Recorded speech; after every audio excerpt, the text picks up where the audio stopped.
In your consumer alert, TikTok is the focus of a new investigation into its impact on the mental and physical health of its users.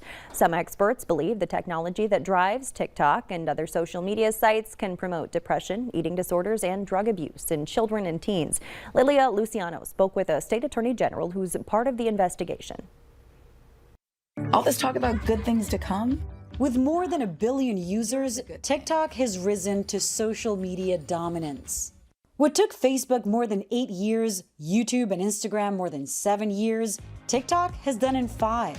The increased use by teens and young people of social media platforms can contribute to increased levels of anxiety, depression, even suicidality. Massachusetts Attorney General Maura Haley is part of the group of AGs from across the country investigating TikTok's effect on young users. It's a bigger problem if the platforms knew about it, and worse, if they designed their platforms to essentially get them addicted to the platform. The probe looks at what the app's algorithm does to increase the frequency and duration users stay on the app, and whether the company knowingly harms young users' mental health. Abrar Al-Hidi has reported on TikTok for CNET. Its algorithm really seems to know people better than any other algorithm has before.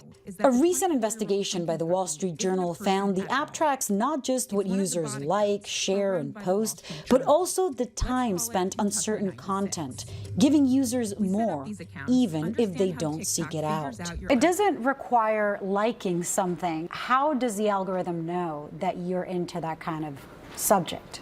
Every little action you make, which could be, I'm sticking onto this video and I'm going to watch it all the way through, or I'm going to watch it again.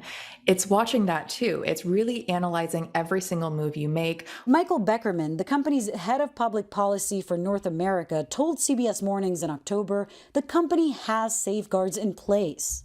We do have an age-appropriate experience. We have the tools in place to have let parents decide how much time they want their teenagers to spend.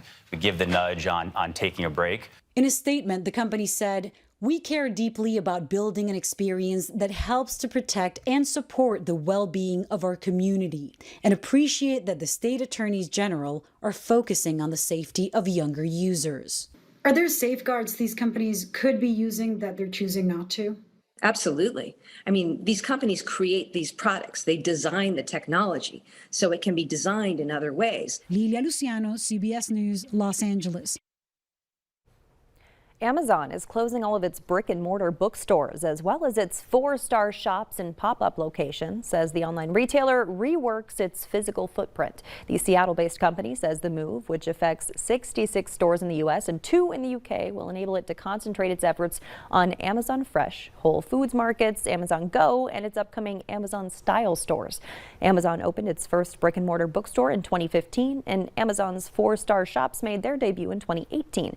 The move comes as Amazon.com Incorporated's overall revenue growth is slowing, and it's now looking for new ways to reignite sales.